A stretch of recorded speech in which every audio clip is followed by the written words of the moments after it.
Police भरतीचं जे काही 1600 मीटर आहे ना, ते आउट ऑफ करणं खूप सोपं आहे.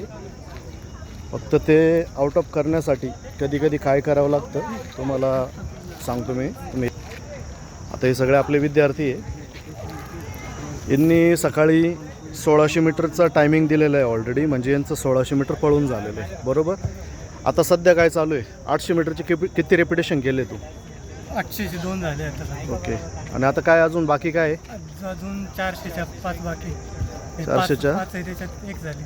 1 झाली. 400चे 5 रिपिटेशन बाकी. काय होतं माहिती आहे का, भरपूर विद्यार्थी असतात की जे 1600 मीटरचा टायमिंग ज्या दिवशी देतात त्या दिवशी काही करत नाही. आपल्या ट्रेनिंग सेंटरला आपण ज्या दिवशी 1600चा टाईम होतो त्याच्यानंतर पुढे लगेच वर्कआउट कंटिन्यू केला जातो. आता आजचा जो यांचा वर्कआउट होता तर 1600चा टायमिंग झाल्याच्यानंतर 800 मीटरचे 2 रिपिटेशन आणि 400 मीटरचे 5 रिपिटेशन होते.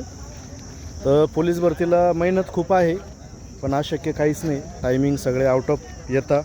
सेम गोळ्याचाही तसाच विषय, टेक्निकल सेशन्स असतात, ते जर व्यवस्थित कवर केले तर टायमिंग बरोबर आउट ऑफ होऊन जातं. जय हिंद.